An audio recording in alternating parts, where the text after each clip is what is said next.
յուրօրինակ մարդ է, նման չէ մյուսներին, նրա ֆիլմերն էլ այդպիսին են, խորը, զգացմունքային և յուրահատուկ։ Նրա շնորհիվ աշխարհը ճանաչեց հայ նորօրյա կինոն, սիրեց ու գնահատեց այն։ Բայց նա կարծում է, որ լավագույն գնահատականը տալիս է ժամանակը, փորձություն, որի միջով նրա ֆիլմերը բազմիցս անցել են։ Իմ հյուրն է կինոբեմադրիչ, Հայաստանի Հանրապետության արվեստի վաստակավոր գործիչ Վիգեն Շալդրանյանը։ Ուրախ եմ ձեզ կրկին տեսնելու և ձեզ հյուրընկալելու համար մեր տաղավարում։ Ես նույնպես շատ ուրախ եմ, առավելևս որ այսօրվա իմ զրուցակիցը պիտի լինես դու, ինձ համար շատ հարազատ մարդ և տաղանդավոր դերասանուհի։ Շնորհակալ եմ։ Իդեպ որի հետ աշխատելիս ես մեծագույն ռեժիսորական բերկրանք եմ ապրել։ Հիշեցնենք հանդիսատեսին, խոսքը վերաբերում է Երևանի դրամատիկական թատրոնում շուրջ 3 տարի խաղացանկում գնում էր ձայն լրության կամ 6-րդ պատվիրանը ներկայացումը, որի գլխավոր դերակատարուհին բարեբախտաբար դու էիր։ Եվ որը հանդիսացել է իմ ստեղծագործական կյանքի ամենահաջողված կետերից մեկը և գեղեցիկ վերակատարումներից մեկը։ Կարծում եմ։ Շնորհակալ եմ։ Գիտեմ, որ վերջերս եք վերադարձել Միացյալ Նահանգներից, մոտ 9 ամիս, բավական երկար մնացիք։ Վարդապետի լռությունը ֆիլմը այնտեղ իր հաղթական երկար ճանապարհն անցավ։ Կուզենայի իմանալ ինչպես ընդունեց հանդիսատեսը։ Նման հարցեր ընդհանրապես հեղինակին ուղղել, դե ինչպես ասեմ ես, իմ ֆիլմի մասին, շատ լավ, շատ։ Ամերիկյան պրեմիերան եղավ աշխարհահռչակ Paramount Pictures ստուդիայի Paramount կինոթատրոնում, որից հետո Ֆրեզնո, Սան Ֆրանցիսկո, Գլենդելում 1-2 ցուցադրություններ, հիմնականում ցուցադրությունները բարեգործական էին, որովհետև ինքը Paramount-ի պրեմիերան ես նվիրեցի քառօրյա պատերազմի զոհերի հիշատակին, որից հետո ամբողջ հասույթը ցուցադրումների համազգային հայ կրթական և մշակութային միության հետ միասին նրանք էին կազմակերպել իմ հորդորով, ուղարկեցի ես Արցախ պաշտպանության բանակին։ Հրաշալի է։ Դուք արժանացաք նաև հայ կինոյի դեսպան և հայկական մշակութային արժեքներ ամբողջ աշխարհում տարածողի տիտղոսին։ Ում կողմից տրվեց այդ տիտղոսը և որքանով է կարևոր դա ձեզ համար։ Շատ անակնկալ էր և կարծում եմ իհարկե մեծ պարտավորեցնող տիտղոս էր դա։ Տրվեց ամերիկյան կոնգրեսի անդամ, կոնգրեսմեն Ադամ Շիֆի կողմից, հայդատի միջնորդությամբ ներկայացնելով, ինքը հանդիպումը հրաշալի էր, որովհետև մոտ 1 ժամ այդ հավաստագիրը ճանաչումը հանձնելուց հետո մենք զրուցեցինք կոնգրեսմենի հետ և Ադամ Շիֆը ասաց, որ իր ամբողջ գործունեությունը քաղաքական ի նպաստ հայության է ծավալում և կարծես թե ամեն ինչ պիտի անի, որ Ամերիկան Միացյալ Նահանգները ընդունեն ճանաչեն ցեղասպանությունը։ Այնպես որ Ամերիկայում բարապ չանցան այդ 9 ամիսները, բայց պիտի ասեմ, որ սարսափելի կարոտելի, որտեղ այսքան երկար ես Երևանից հայրենիքից չէի բացակայել և առաջի այցս հենց քո մոտ է, սիրելի Լուիզա, շատ ուրախությամբ ընդունեցի քո հրավերը գալ լինել քո հյուրը։ Շնորհակալ եմ։ Մի առիթով ասել եք, որ կյանքում բացարձակ անկեղծ կարող է լինել միայն հոգեկան հիվանդը։ Ինչ է սա նշանակում։ Որովհետև դուք հստակ ադեկվատ մարդ եք,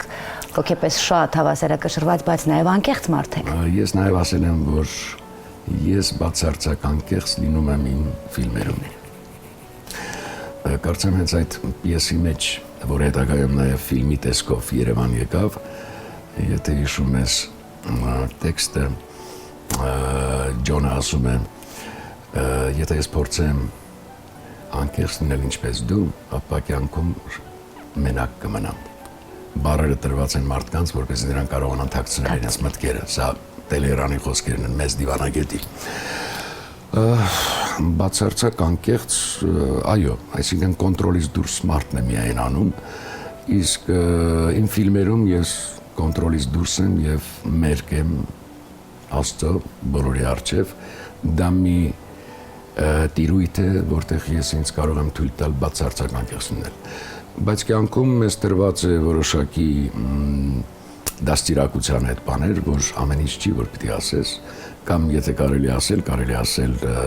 մետաֆորներով եւ ակնարկներով եւ պոդտեքստերով, որը տրված է մեր արվեստին, չէ՞։ Այնպես որ սա է իմ բացատրությունը, ինչ որ ես ասել եմ։ Ինչից են ծնվում ձեր ֆիլմերը եւ ինչն է դառնում ոգեշնչման աղբյուր։ Ֆիլմերը ծնվում են կուտակումից, ոգեշնչման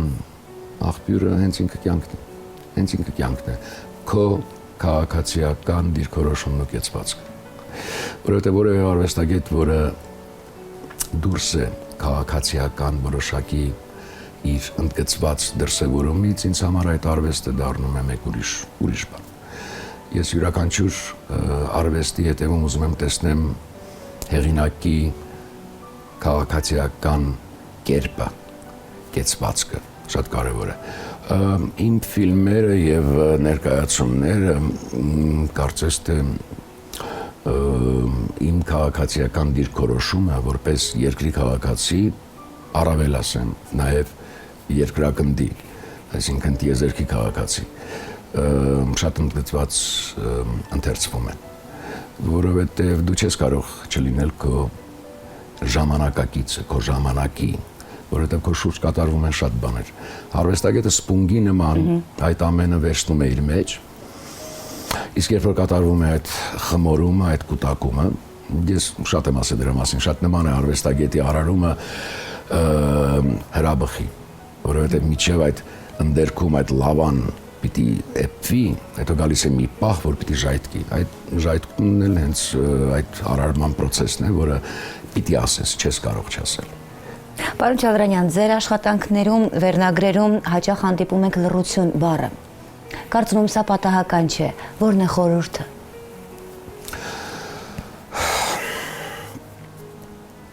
Կարճ ասեմ, որովհետև կարելի է մի ամբողջ օր փորձել բացատրել այն ինչ տարիների ընթացքում եկել եւ դրոշմվել են իմ ֆիլմերի վերնագրերում, ի վերջո լռությունը դա աստծոձայն է, աղմուկի մեջ աստծոձայն չես լսի, պիտի կանգ առնես մի պահ, մտորես թե որտեղից ես գալիս, ով ես եւ ուր ես գնում եւ փորձես լսել այդ ձայնը լռության։ Եթե շատ ուզես կլսես, եթե չես ուզի, կմնաս աղմուկի մեջ։ Իսկ միայնությունը օգնում է լսելու լռությունը։ Չէ՞ որ տարվա մի մասը դուք անցեկացնում այստեղ, քանի որ ձեր ընտանիքը Միացյալ Նահանգներում է եւ քիչ առաջ այնպեսի կարոտով էիք փաստում, որ շատ եք կարոտել, շատ բան եք բաց թողել։ Ի վերջո ստացվել է այնպես, որ դուք երկար ժամանակ միայնակ եք մնում։ Արդյոք դա հոգնեցուցիչ չէ եւ երբեմն գուցե օգնում է ստեղծագործելու։ Տարվա շատ մեծ մասը։ Ես այս 20 տարիների ընթացքում ընդամենը տարին մեկ անգամ եմ եղել կամ երկու անգամ կարճ ժամանակով մեկ ամիս։ Մեծ մասը այստեղ եմ ես աշխատում, այստեղ է իմ տունը։ Այնտեղ Ամերիկայի Միացյալ Նահանգներում իմ արյունակիցներն են, իմ հարազատները։ Իմ մայրը, եղբայրը, զավակներս։ Ես այստեղ մենակ եմ, բայց միայնակ չեմ։ Ես այստեղ իմ քաղաքի հետ եմ, իմ ընկերների հետ եմ եւ ամենակարևորը իմ առաքելության հետ եմ։ Այնտեղ ես չունեմ առաքելություն, այնտեղ իմ առաքելությունը զուտ մահկանացուի առաքելություն է, հայր, ամուսին, զավակ, եղբայր։ Այստեղ ես նախապատվությունը տվեցի այն ամենակարևոր երևույթին, որի համար բանական մարդը պիտի ապրի, մարդը պիտի առաքելություն ունենա կյանքում։ Ես կարծում եմ, որ ապրում եմ, որովհետև այս տարի նշվեց իմ ծննդյան 60 եւ ստեղծագործական կյանքի 40-ամյակը։ Ես երջանիկ մարդ եմ, շատ բաներ չունենալով, որովհետեւ երջանկության բանաձևը ինձ համար գուցե այլ ընկալում է, քան ասենք մեկին։ Մեկի համար հաճույքներն են, վայելքներն են, մեծ տուն, լավ մեքենա։ Ես երջանկության բանաձև ուրիշ բանի մեջ եմ տեսնում, ապրել առաքելությամբ եւ փորձել տալ, որովհետեւ իմ կյանքի հավատամքը կրեդոն, այսպես ասեմ, միշտ եղել է ինչ որ տվեցիր քոնն է, ինչ որ պայեցիր քեզ չի մնա։ Կյանքը այնուամենայնիվ ինքը մահկանացի կյանքը ունայն է եւ շատ կարճ։ Եվ երջանիկի այն մարդը, որը առաքելություն է կատարում, որը ծառայում է, այլ ոչ թե ծառայեցնում է։ Երջանկությունը ծառայելու մեջ է, այլ ոչ թե ծառայեցնելու։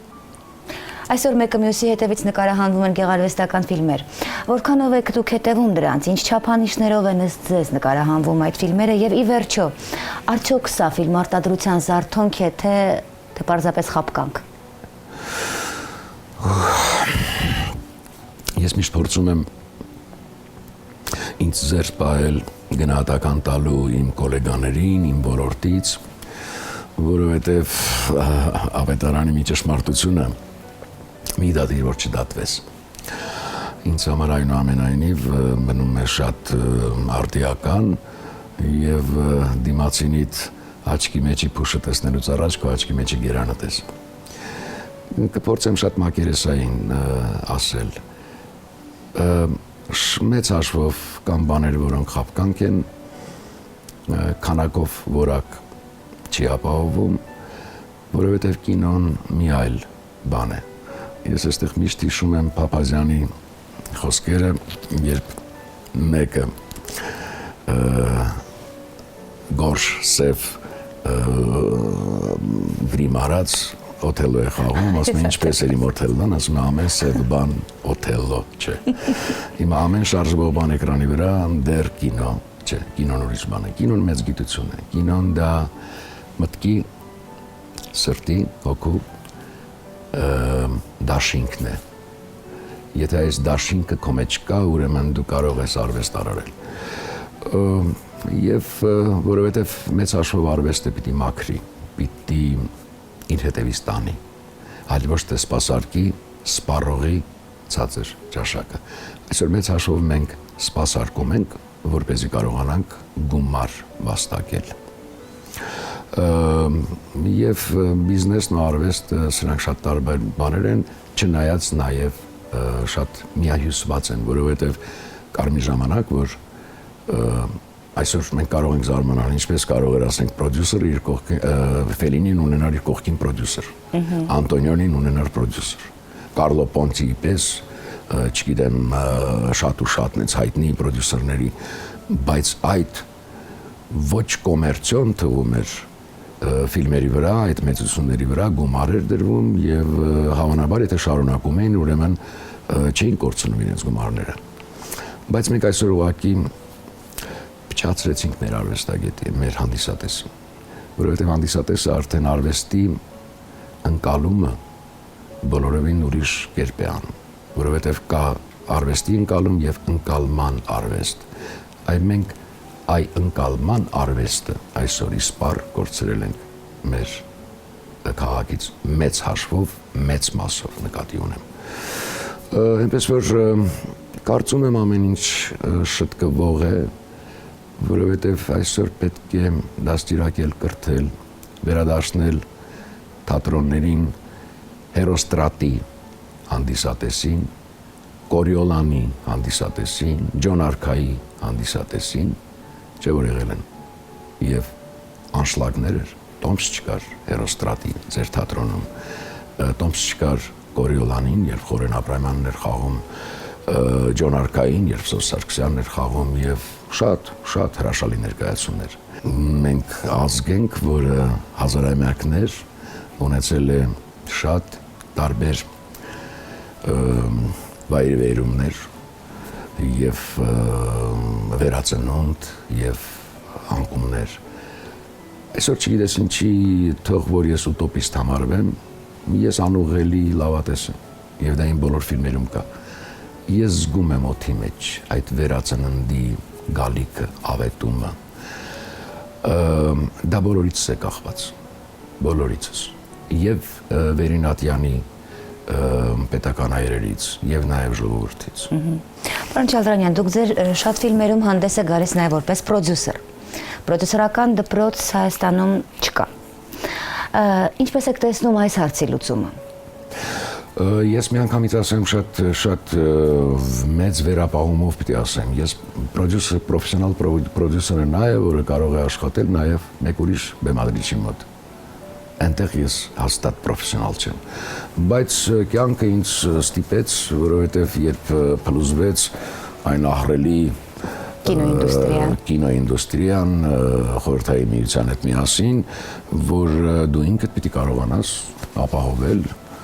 կամ ասենք այդ տարիներին շատ արվեստագետներ սրճարաններում նստած բողոքում էին պետության աշխարհի վրա, որ իրանք շատ տաղանդավոր են հանճարեղ են, բայց իրենց գումար չեն տալիս, ստիպած, արդեն կյանքը ստիպեց։ Կյանքը ամեն ինչին է ստիպում, որպեսզի կանգ չառնես եւ այնուամենայնիվ շարունակես, որտեղ իսկապես կյանքը կարճ է։ Ինձ համար իմ մեկ ամիսն է շատ թանկ, ուր մնաց տարիները։ Այնպես որ ես մեկ շատ վշտանում եմ, ասում ոնց մի տարի է ես գործ չեմ անում։ Հակառակ այն բանին, որ բավական իմ տարիքի համար բավական ուրեմն ժառանգություն ունեմ թողնելու մոտ 20-ից ավելի փոքր ու մեծ ֆիլմեր, իսկ մեծ ֆիլմերը մոտարապես 9-8 նկատի ունեմ ժապավենային, գեղարվեստական բեմադրություններ, օպերային բեմադրություն, թատերական բեմադրություններ, այնուամենայնիվ արվեստագետը միշտ էլ ագահ է։ Տարիները ափսոս են, պիտի կարողանաս, որովհետև ի վերջո, եթե դու չես ապրում մեկ ուրիշ կյանքով, ես արդեն ասեցի, որ ես իմ առաքելությամբ եմ ապրում, չգիտեմ, մեկը կարող է ասի, այ 2 տարի ես շրջագայեցի, լավ կահույք առա, կյանքս իզուր չանցավ։ Ինձ համար այդ չափանիշները ուրիշ չափանիշներ են ինձ համար։ Ինչ արեցի, ում հետ աշխատեցի, ինչ ճանապարհ անցա այս ֆիլմ կամ ներկայացման ընթացքում։ Դուք միշտ հնարավորություն եք ունեցել արտերկրում աշխատելու, ստեղծագործելու, ապրելու, սկսած դեռ Մոսկվայից ուսանելու տարիներից, երբ նկարեցիք 3 ֆիլմ եւ ստացաք բազմաթիվ առաջարկներ, չընդունեցիք որևէ մեկը։ Ինչն է ձեզ միշտ ետ պահում այնքան, որ անգամ համաձայն եք ապրել ընտանիքից հեռու։ Հայ լինելը։ Որովհետև իմ մասնագիտությունը, եթե ես լինեի նկարիչ կամ, չգիտեմ, կոմպոզիտոր երաժշտության հետ, չնայած երևի ես կեղծում եմ, յուրաքանչյուր ճշմարիտ արվեստագետ իր հողից է սնվում, բայց կինոն, այսինքն լինել դրսում, անել, եթե ես մնայի Մոսկվայում, այսօր հավանաբար ես պիտի նկարեի Օլեգի, Նատաշայի կամ Ռուսաստանի պրոբլեմների կամ բանի, այսինքն կինոն դա կինոն ընդհանրապես շատ ազգային է, կինոն տարեգրություն է քո երկրի։ Դրա համար իմ հայ լինելը թույլ չտվեց, որպեսզի ես չլինեմ որևէ երկրում եւ չծառայեմ իրենց գրական նյութին, իրենց կերպարներին, իրենց պրոբլեմներին։ Եվ դրա ապացույցը ասեմ որն է։ 25 տարվա ընթացքում ես միշտ Ամերիկայի հետ կապված եմ արդեն ասացի, երբևէ չի հաջողվել ինձ Ամերիկայում գոնե մի տող սցենար գրել, իսկ փորձերը շատ են լինում։ Այնտեղ հրաշալի պայմաններ, դուրս ես գալիս, ջրավազանի, լողավազանի կողքը, թուղթը եւ գրիչը վերցնում ես, ասում ես, այսօր պիտի սկսեմ ես մի սցենար գրել։ Երբևէ չի հաջողվել։ Բայց հենց իմ ինքնաթիռի անիվները կպտում են մեր հողին, Զվարթնոցո նավակայանին, պատուհանից երբ տեսնում եմ Արարատը, անմիջապես արդեն ֆիլմի, պիեսի եւ շատ ուրիշ բաների գաղափարները այսպես սկսում են արդեն բանանել, հասկանում ես, որ մի աներևույթ բան կա, սնվում ենք այս հողից, այս հողն է մեզ տալիս այս ամեն ինչը, պատճառը դա է, իմ հայ լինելը։ Ուսանողներ շատ ունեք, արդյոք տեսնում եք նրանց մեջ վաղվա կինոյի վերելքը, հայկական, հայ կինոյի վերելքը։ Ես իմ ուսանողներին շատ սիրում եմ, սա կարող եմ ասել, բայց նախապես նման կանխատեսումներ անել, իհարկե շատ միամիտ գործ կլիներ իմ կողմից, ես միայն կարող եմ ասել, որ շատ շնորհալի, որտեվ մենք շատ ենք շռայլում տաղանդավոր բառ եւ ան ես հիշում եմ Գևորգ Էմինին ասում էր ներսեսը կոչվում էր ընդամենը շնորհալի, իսկ մենք հիմա բոլորս տաղանդավոր ենք հանճարեղները։ Շատ շնորհալի, աշխատասեր, հրաշալի երիտասարդների հետ ես 4 տարի անցա մի ամբողջ կյանքի ճանապարհ։ Մենք դարձանք մի ընտանիք, այս տարի նրանք ավարտեցին եւ մեծ մասը իմ տղաների ծառայում են բանակում, առաջին գծում Արցախի, շատ անհանգիստ եմ նրանց համար, բայց նաեւ հպարտ նրանցով։ Շատերը շարունակեցին ուսումը, մեկը Վգիկ, Մոսկվա, մյուսը փորձում է Մոսֆիլմում աշխատել, որ հետո ընդունվի Վգիկ, մեկը Գերմանիայի ուզում գնալ, մյուսը Եվրոպայի մյուս տեղեր մագիստրատուրան շարունակելու, երեքը մագիստրանտ են, հպարտ եմ նրանցով, բայց թե ինչ կանեն, ես շատ գոհ նրանց ուղղագիր տվեցի դեպի մեծ կյանք։ Մեծ կինո։ Դեպի մեծ կյանք։ Իսկ ինչքանը կինոյում կաշխատեն, ինչքանը թատրոնում, ինչքանը կդառնան պարզապես երկրի մտավորականներ, ինտելիգենտ մարդիկ, կիրթ մարդիկ, կյանքը ցույց կտա։ Դուք ունեք բազմաթիվ մրցանակներ թե Հայաստանում, թե երկրի սահմաններից դուրս։ Թվարկելը պարզապես անհնար է։ Որքանով են դրանք կարևոր ձեզ համար։ Ես հիշեցի Ամերիկայում մի հարցազրույցներից մեկի ժամանակ իրանահայեր Նիկ շոու կար այդպիսի հեռուստա ալիք եւ նա նման հարցեր տալիս էր, բայց ինձ համար այն ժամանակ դեռ լեզուն չէի տիրապետում ու շատ անհասկանալի էր, ասեց պարոն Միգյան, մի հատ պատմեք խնդրում եմ, թե ինչ նվերներ եք ստացել Ամերիկայի մեջ։ Դա են ցուրտ ու մութ տարիներն էր, բան զրկանքի մեջ հայաստանցիները գնում էին, բան ասեմ Նորի ջան, ես նվերներ չեմ ստացել Ամերիկայի մեջ, ասեց երեք ամանչում ես լսացել եմ շատ նվերներ եք ստացել, ասես մի ժամ ինձ ասում ստացել եք, ես ասում եմ ոչ, հետո որ ասեց, բայց ես լսացել եմ, որ Եվրոպայի մեջ եք շատ նվերներ ստացել, հասկացա, որ ֆիլմի մրցանակների մասին է խոսքը։ Հիմա ասեք ինչքան նվերներ ունեք։ Հիմա ի տարբերություն Նորիկի ես միանգամից հասկացա։ Ինձ համար ամենակարևոր նվերը, ամենամեծ մրցանակը կարծեմ քո նախաբանում ասացիր, ես առ այսօր էլ մնում եմ հավատարիմ այդ մտքին, դա ժամանակի մրցանակն է, մրցանակները շատ են, մրցանակները կարող են պարգևել քեզ ուրախություն, բայց ոչ երջանկություն, երջանկությունը արարումն է, այս տարի լրացավ Լռության սիմֆոնիա ֆիլմի 15-ամյակը եւ Կիրիլ Էյսոն Տեր-Բողորմյա ֆիլմի 20-ամյակը եւ ես հնարավորություն ունեցա այդ ֆիլմերը վերականգնելու մի հրաշալի ամերիկաբնակ բժիշկ Գորբարդակչյանի հոնավորության շնորհիվ եւ ամսի 25-ին դեկտեմբերի Մոսկվա կինոթատրոնում կլինի ընդամենը մեկ ցուցադրում Լռության սիմֆոնիա ֆիլմի եւ հանդիպում ստեղծագործական խմբի հետ, որ այդ ֆիլմը կարծես այսօր է ստեղծվել։ Երբ ես նայում եմ Տեր-Բողորմյա ֆիլմը, Կիրիլ Էյսոն ֆիլմը, կարծես իսկապես ինքը չի հնացել, մնացել է։ Ես ուզում եմ հավատալ, որ այդ ֆիլմերը ունենալով բազմաթիվ մրցանակներ, ամենամեծ մրցանակը, որ ինքը չի հնանում, ինքը մնում է դեռ թարմ իր ասելիքով, իր կինոլեզվով, իր տեսակով, իր դերասանական խաղով, սա է ինձ համար ամենակարևորը։ Իսկ մրցանակները իսկապես մեծ ուրախություն են որևէ ստեղծագործության համար, որովհետև դա գնահատական է քո գործի։ Բիզնեսմենը արվեստագետից տարբերվում է մի բանով, նրա գնահատականը շահած գումարն է։ Մեր գնահատականը այնուամենայնիվ դա մրցանակ, հանդիսատեսի խոսք, հոդվածներ, գրախոսական, լինի լավ թե վատ։ Այնպես որ Սա է ամենամեծ գնահատականը, ժամանակի գնահատականը, երբ այնուամենայնիվ իսկ դա ամենամեծ գնահատականն է նաև այն առումով, որ արվեստագետը ի վերջո գալիս է մի պահ, որ հասկանում է, որ իր կյանքը իզուր չի ապրել, եւ ամենամեծ ողբերգությունն է, երբ դու ապրել ես խաբկանքով, կարծելով, որ մնայուն արժեք ես ստեղծում։ Այս ամենամեծ ողբերգությունն է, չեմ ցանկանում որևէ մեկին գիտակցել, որ քո կյանքը դու իզուր ես ապրել։ Ինչի մասին է երազում, որն է ամենամեծ ցանկությունը երջանիկ տղամարդու կայացած կինոբեմադրիչի ժամանակի փորձությունով անցած ստեղծագործողի Վիգեն Չալդրանյանի երազանքը, ամենամեծ ցանկությունը առաքելության մեջ։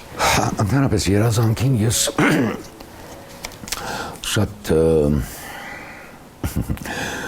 ուրիշ կերպ եմ վերաբերում։ Նախ երազանքից առաջ դու պիտի նպատակ դնես, որպեսզի երազանքդ իրականանա։ Ես չեմ ընդունում երազանք, որը չպիտի իրականանա եւ դու այսպես պիտի մնաս, դա վերածվում է հիվանդություն։ Ուրեմն իմ երազանքները կապված են շատ որոշակի իմ գիտակցականի հետ։ Այսինքն ես գիտակցում եմ արդյոք դա իրականություն կարող է դառնալ եւ դա դարձնում եմ երազանք, որովհետեւ երազել թռչել թռչող ափսեի վրա, հայտնվել այլ մոլորակներում, չգիտեմ ինչքանով է դա քո կյանքին նպաստելով, որ դու ավելի ներդաշնակ ապրես։ Այսօր իմ երազանքը հավանաբար կախված է կամ կապված է իմ երկրի հետ։ Մեր այս անցումային շրջանը, որով փորձում էին արդարացնել ամեն ինչ, շատ երկարեց։ 25 տարին բավական շատ է։ Ես այսօր, ինչպես եւ յուրաքանչյուր նոր ձևավորված կառավարության հետ, մեծ հույսեր, մեծ հավատ ես ունենում Եվ սպասելիքներ։ Եվ սպասելիքներ, իհարկե։ Ես հույս ունեմ այնուամենայնիվ, որ մենք պիտի վերադառնանք մեր ճշմարիտ արժեքներին, մշակութային եւ բոլոր ոլորտներում։ Որովհետեւ սա ես ասում եմ, ինձ համար երկու կարևոր զինվոր կա։ Գոնե մեր երկրում։ Ես չգիտեմ մյուս երկրներում ինչպես, հավանաբար նաեւ մյուս, բայց շատ կարևորում եմ երկու զինվորներին։ Զինվորներ, որոնք այսօր պահում են մեր սահմանները, այդ երիտասարդ, դեղնակտուց, բայց արդեն տղամարդ դարձած, ովքեր պատրաստ են իրենց կյանքը զոհաբերել, եւ արվեստի զինվորները, որոնք պահում են ոչ պակաս կարևոր սահմաններ, դա հոգու սահմաններն են։ Այսօր այդ հոգու սահմանները բաց են, ցավոք սրտի։ Եվ այնտեղ մենք թույլ տվեցինք շատ աղբ լցվելու։ Այսօր մեզ պետք է այդ սահմանները, իսկ դա նաեւ ազգային անվտանգության խնդիր է։ Մենք ունենք ազգային անվտանգության հաստատություններ, բայց սա մշակութային ազգային անվտանգության մի մարտավարության լուրջ ճանապարհ է։ Այո, պիտի ունենանք։ Ես ուզում եմ, որ դուք երկար ապրեք ու առողջ,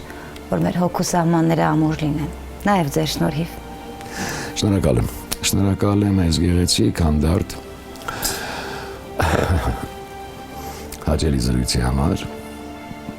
Զրույցի ընթացքում ես շատ վաղուց չենք հանդիպել։ Ես ելի փորձեցի, որովհետև ես էսթետ եմ իմ տեսակով, չէ, իմ գեղագիտությունը ինձ համար շատ կարևոր է իմ արվեստում։ Հավանաբար այսպես ներդաշնակ զրույցը գնաց, որովհետև իմ առջև շատ գեղեցիկ մի կին էր, որին ես շատ սիրում եմ, գնահատում եմ, եւ որի հետ ես ելի կփորձեմ ինչ-որ մի շատ հետաքրքիր մնայուն արժեք ստեղծել, ինչպես ժամանակին ձայն դրության կամ 6-րդ պատվիրաններ այցելնիկի կերպարը։ Շնորհակալ եմ քեզ, սիրելի Լուիզա։ Ես եմ շնորհակալ հանրայինի բազմահազար լսարանի անունից։ Այսպիսին էր կինոբեմադրիչ, Հայաստանի Հանրապետության արվեստի վաստակավոր գործիչ եւ պարզապես յուրօրինակ ու առանձնահատուկ տեսակ Վիգեն Չալդրանյանը։